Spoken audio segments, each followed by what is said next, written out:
এই ফলটা আমাদের তরফ থেকে আপনাকে হাদিয়া দিয়ে দিলাম।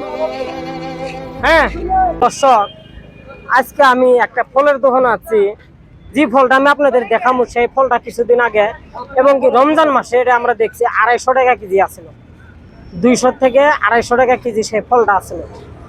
এখন আমি সেই ফলটা আমি আপনাদের দেখাবো। দেখেন সেই ফলটা যে সময় 250 টাকা কেজি আছিল, হয়তো কিছু মানুষ কিনবার পাইছে, যাদের সমর্থ আছিল তারা কিনবার পাইছে, যাদের টাকা পয়সা নেই তারা হয়তো কিনবার পায় না। এখন এই ফলটাই কিছু দাম কমে গেছে গা, সেই ফলটা আমি কিছু ফকির টাইপের মানুষদেরকে আমি 500 গ্রাম করে ফল কিনে দেবো একটা নিয়ত করছিলাম। হয়তো ধনী ধনী মানুষেরা অনেক ভালো ভালো দামি দামি ফল খায়, গরিব সাইজের মানুষগুলো কিন্তু তারা ফল খাইতে পারে না।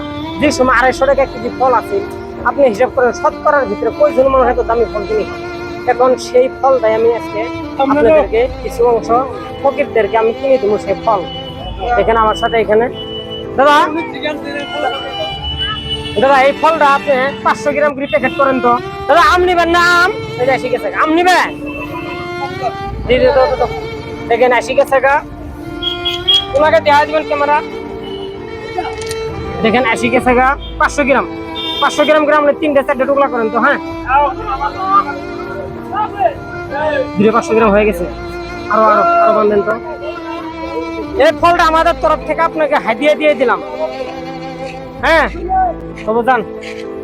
এখন দেখেন আমি ভাবছিলাম যে কয়েকজন মানুষকে আমি ফকির কয়েকজন মানুষকে আমি সেই ফলটা দিব, কিন্তু আমি কিন্তু মানুষ পাইতাছি না। দাদা আপনার ওই 500 গ্রাম করে টুকলা বান্ধেন তো। হ্যাঁ আরো কেউ আছে কি? আরো কেউ আছে কি? বিড়ি একজন আছে, বিড়ি মানুষ এটা না? বিড়ি মানুষকে আমার গেলে কি হবো? দেখেন আমার কিন্তু আশা আসলে কিছু অংশ ফকিরদেরকে এরকম ফল দেওয়ার জন্য। এই ফলটা উনি দিয়ে তো দিবেন, যতটুকু পারেন আমার এই ভিডিওটা শেয়ার করবেন। 3 জন মানুষের মোবাইল নিয়ে আমার এই পেজটা ফলো করবেন।